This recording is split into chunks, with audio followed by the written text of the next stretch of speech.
حماد بن زید نے بیان کیا، ان سے ثابت نے اور ان سے حضرت انس بن مالک رضی اللہ عنہ نے کہ ایک صاحب ذو النحو یسرا یا ابو موسیٰ نے رسول اللہ صلی اللہ علیہ وسلم سے قیامت کے بارے میں پوچھا کہ قیامت کب قائم ہوگی؟ اس پر آپ نے فرمایا، تم نے قیامت کے لیے تیاری کیا کی ہے؟ انہوں نے عرض کیا، کچھ بھی نہیں سوائے اس کے کہ میں اللہ اور اس کے رسول سے محبت رکھتا ہوں۔ حضرت صلی اللہ علیہ وسلم نے فرمایا کہ پھر تمہارا حشر بھی انہی کے ساتھ ہوگا جن سے تمہیں محبت ہے۔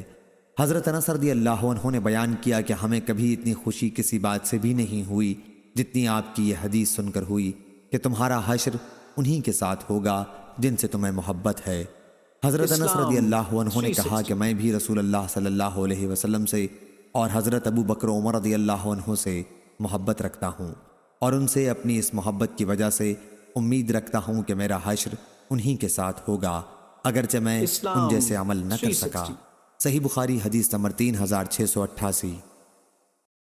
عبدالعزیز نے بیان کیا، ان سے ابو حازم نے اور ان سے سہل بن سعد رضی اللہ عنہ نے بیان کیا کہ رسول اللہ صلی اللہ علیہ وسلم نے جنگ خیبر کے موقع پر بیان فرمایا کہ کل میں ایک ایسے شخص کو اسلامی علم دوں گا جس کے ہاتھ پر اللہ تعالیٰ فتح عنایت فرمائے گا۔ راوی نے بیان کیا کہ رات کو لوگ یہ سوچتے رہے کہ دیکھیے علم کسے ملتا ہے۔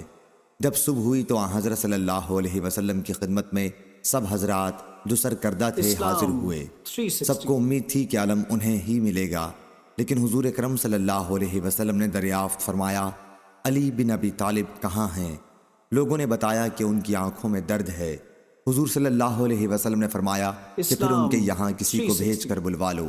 جب وہ آئے تو حضرت صلی اللہ علیہ وسلم نے ان کی آنکھ میں اپنا تھوک ڈالا اور ان کے لیے دعا فرمائی۔ اس سے انہیں ایسی شفا حاصل ہوئی جیسے کوئی مرض پہلے تھا ہی نہیں۔ چنانچہ آپ نے علم انہی کو عنایت فرمایا۔ حضرت علی رضی اللہ عنہ نے عرض کیا، یا رسول اللہ، میں ان سے اتنا لڑوں گا کہ وہ ہمارے جیسے ہو جائیں، یعنی مسلمان بن جائیں۔ آپ نے فرمایا، ابھی یوں ہی چلتے رہو، جب ان کے میدان میں اترو تو پہلے انہیں اسلام کی دعوت دو اور انہیں بتاؤ کہ اللہ کے ان پر کیا حقوق واجب ہیں۔ خدا کی قسم، اگر تمہارے ذریعے اللہ تعالیٰ ایک شخص کو بھی ہدایت دے دے تو وہ تمہارے لیے سرخ اونٹوں کی دولت سے بہتر ہے۔ صحیح بخاری حدیث نمبر 3701۔ ہم سے حضرت علی رضی اللہ عنہ نے بیان کیا کہ حضرت فاطمہ رضی اللہ عنہا نے نبی کریم صلی اللہ علیہ وسلم سے چکی پیسنے کی تکلیف کی شکایت کی۔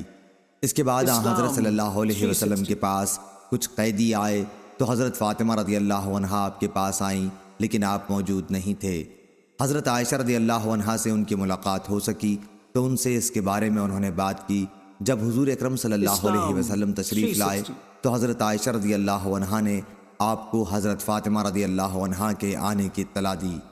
اس پر حضرت صلی اللہ علیہ وسلم خود ہمارے گھر تشریف لائے۔